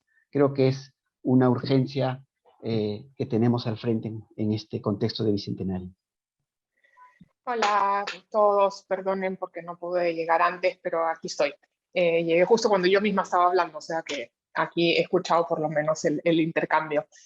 A ver, yo lo que te diría son dos cosas. Uno, es que tenemos que quitarnos la fantasía de que el Estado es un sistema que funciona siempre y que lo que importa es quién llega y le da un giro para aquí o para allá. Mover el aparato público es difícil, requiere mucha gente actuando en el mismo sentido y requiere tiempo, porque incluso cuando tenemos clarísimo lo que queremos hacer, demora que se pueda hacer, ¿no? Hay unos tiempos y unas formas que que definen cómo se hacen las cosas dentro del aparato público que no se pueden saltar, ¿no? Entonces, creo que eso va a jugar muy en contra de las posibilidades que tenga el nuevo gobierno de hacer cosas rápido.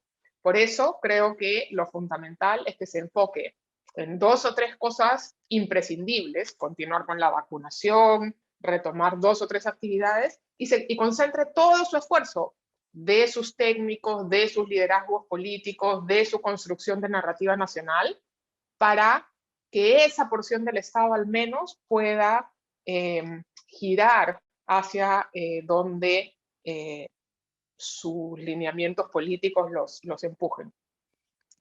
Si lograran hacer eso, creo que estaríamos en posibilidad de pensar que ahí hay una opción de construcción de un direccionamiento de los esfuerzos públicos hacia allí donde la votación, la política nos ha marcado un derrotero. Desgraciadamente creo que no es tan fácil y creo que los cuadros con los que entra este nuevo gobierno son muy heterogéneos y con muy poca experiencia en el aparato público. Y creo que eso puede ser un riesgo enorme. Y lo segundo es la conversación con el Congreso, porque para que el Estado, así como decía Roxana, el mercado funcione, se necesita certidumbre, se necesita estabilidad, se necesita poder predecir lo que vamos a estar discutiendo en 6 meses, ¿no? Se necesita saber quiénes y sobre qué bases vamos a discutir la ley de presupuesto en noviembre. Y creo que eso todavía no lo tenemos comprado. Y creo que mientras no tengamos eso comprado, las posibilidades de avanzar sobre paso firme, aunque sean 2 o 3 cosas en las que logremos un acuerdo, digamos, más amplio, fuera de solo el equipo ganador, va a estar difícil. Y un tema que yo quisiera poner aquí es, esto recién comienza, ¿no? Y seguramente el equipo que entre a gobernar el 28 de julio se va a equivocar mucho, como sucede siempre al inicio de las gestiones, sobre todo con un equipo con tanta confluencia y de distintas fuentes y con necesidad todavía de alinear intereses y de alinear una estrategia con su bancada en el Congreso. Pero creo que también deberíamos comenzar a pensar desde ya, y esto tiene que ver con lo que decía Martín, en qué va a pasar en el 26, ¿no? ¿Cómo se van a construir opciones para el 26, para que en el 26 no estemos haciendo esta misma conversación de nuevo, ¿no? Y quizá hay oportunidades, ¿no? Hay tantos que han perdido su inscripción que tendrán que pensar cómo van a reacomodarse en el espectro político. Quizá hay opciones de pensar en que se va a construir algo en ese tiempo, pero si no lo pensamos desde ahora no llegaremos, ¿no? Entonces creo que el escenario de corto plazo es muy incierto, es muy difícil y ojalá logremos que con el apoyo de la academia, de los debates y diálogos, ¿no? Porque tenemos que escucharnos más y conversar más, se puedan encontrar 2 o 3 prioridades en las que concentrar los esfuerzos del Estado, del mercado, de la política, para asegurar que avanzamos en algo, por lo menos, ¿no? Podemos pelear en todo lo demás y ir manejándonos, pero algo tenemos que lograr que avancemos, sobre todo porque la gente está muy golpeada y creo que los ciudadanos se merecen un poquito de esperanza de que podemos ir para algo realmente más inclusivo y más representativo. Gracias, Carolina. Martín y Roxana, no sé si quieren agregar algo más o menos rapidito ahora, porque estamos ya como cerrando. Solo decir gracias, le gané propuesta de no silenciar a mi colega Tanaka. Carolina nos invita a seguir conversando y tratar de poner sobre la mesa todo aquello que pueda evitar que en el 2026 estemos haciendo una pregunta similar. Y creo que eso es lo que nos toca, aunque a veces los mayores acá, y creo que yo soy la mayor en todo este grupo, lo vemos tan repetido que requiere mucho esfuerzo de los jóvenes, ¿no? Este es un momento donde necesitamos a la gente de 30, 40 años y todavía los menores para que empujen el bote hacia adelante, hacia tener un futuro más moderno, un futuro hacia el siguiente siglo, y no regresando al siglo XIX en formas de manejar el Estado, en transparencia, en relaciones políticas o relaciones económicas. Eso, nada más. Y gracias al IEP. Gracias, Roxana. Suscribo las palabras de Roxana, Ramón. Gracias. Bueno, hemos tenido casi 2 horas de diálogo y debemos cerrar. Solo recordar que hace poco tiempo, muy poquito en el Perú, hablábamos de la necesidad de reconstruir el norte. Y ahora tenemos que hablar de la necesidad de reconstruir todo el Perú, incluyendo allí, obviamente, la necesaria reconstrucción del norte respecto a cómo fue afectada por los problemas climáticos. Pero estamos en un momento de necesidad de reconstrucción de país, porque lo que tenemos al frente es un escenario de tremendos riesgos, de mucha incertidumbre, frente a una situación crítica a la cual varios aquí ya se han referido. Ojalá el nuevo gobierno tenga la capacidad para poder mirar esta coyuntura crítica y poder mirar al conjunto del país al cual se refiere un gobierno o al cual se dirigen, ¿no es cierto?, las acciones que un gobierno puede implementar. Y así podamos llegar a ese 2026 al cual se ha referido Carolina, en otro contexto, probablemente un poco más celebratorio en el país. El 2026 fue el año en el cual finalmente se consolida la independencia con la entrega del Real Felipe. Ojalá el 2026 sea un momento en el cual sí podamos festejar un bicentenario. Muchas gracias a todas y a todos por acompañarnos, y en lo que respecta al instituto, solamente decirles que también con todos los riesgos delante, el instituto seguirá en adelante haciendo lo que le toca hacer, produciendo conocimiento, arriesgándose a plantear investigaciones con imaginación, con teoría, pero también pisando tierra siempre sobre el país y entregando esto a través de publicaciones, foros públicos, intervenciones de los investigadores, para que puedan ser materiales útiles para ese futuro bicentenario celebratorio. Gracias y hasta otra oportunidad.